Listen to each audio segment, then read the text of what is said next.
Baik, Assalamualaikum warahmatullahi wabarakatuh. Perkenalkan, nama saya Siti Larasati, NIM 19043136.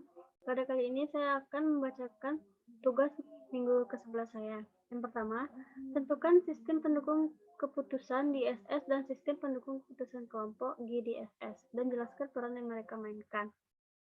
DSS adalah sistem yang berbasis software yang dimaksudkan untuk membantu manajer dalam pengambilan keputusan dengan mengakses sejumlah besar informasi yang dihasilkan dalam berbagai sistem informasi yang terkait dan terlibat dalam proses bisnis organisasi.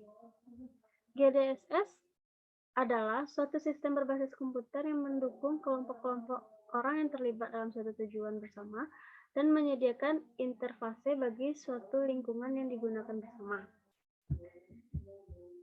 Yang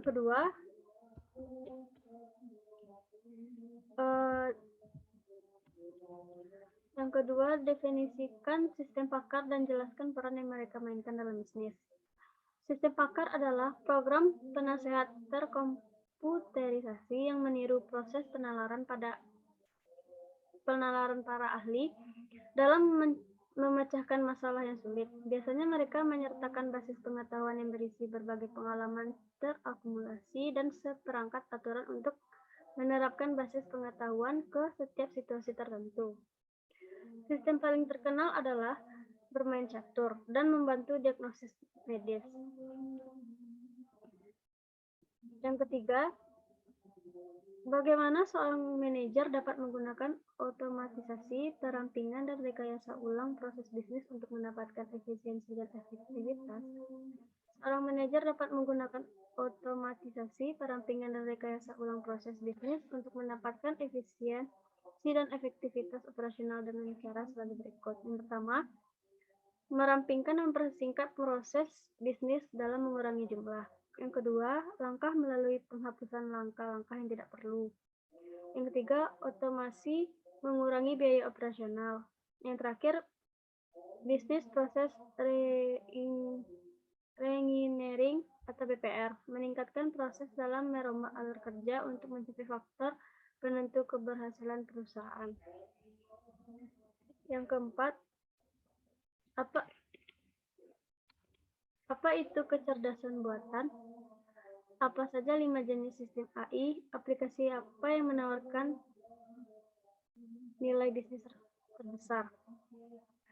AI adalah teknologi yang dikelola oleh manusia melalui mesin untuk meniru tindakan manusia serta berpikir seperti manusia. 5 bentuk AI yang paling terkenal yaitu sistem pakar, jaringan neural, algoritma genetika, di agen cerdas, realitas virtual. Nilai bisnis terbesar diperoleh dari penggunaan sistem pakar. Sumber lain, jelaskan contoh keputusan-keputusan yang dihasilkan dari keberadaan DSS dan GDSS, serta contoh keputusan-keputusan yang dihasilkan dari keberadaan IS. Apa kesimpulan yang bisa saudara ambil? Contoh keputusan yang dihasilkan dari keberadaan DSS. A. DSS untuk proses kenaikan jabatan dan perencanaan karir pada perusahaan. Contohnya, cara pemilihan karyawan yang sesuai dengan kriteria yang ada pada suatu jabatan tertentu. Yang B. DSS berbasis spreadsheet untuk menganalisis biaya penyelenggaraan pendidikan. Manajemen lembaga pendidikan memerlukan alat bantu dalam perencanaan anggaran untuk pengambilan keputusan di masa depan. Contoh keputusan yang diambil GDSS. Adanya pertemuan yang dilakukan oleh perusahaan di kelompoknya di mana membutuhkan sistem yang memperbaiki pertemuan kelompok. Contoh keputusan yang dihasilkan dari keberadaan IS. Yang A, sistem pakar dalam bidang kedokteran.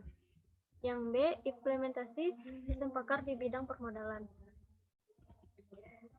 Yang terakhir, jelaskan apa harus DSS dan GDSS menjadi satu paket dalam sebuah entitas bisnis.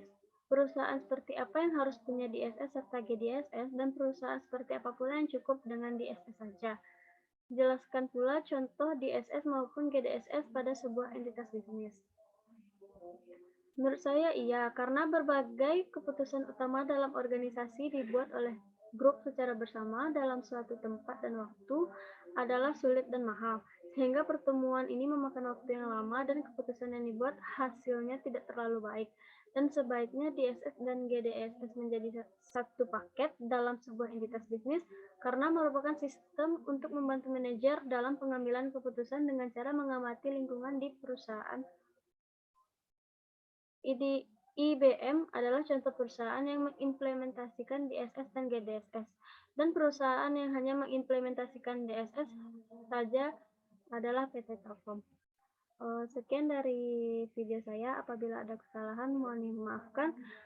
Assalamualaikum warahmatullahi wabarakatuh.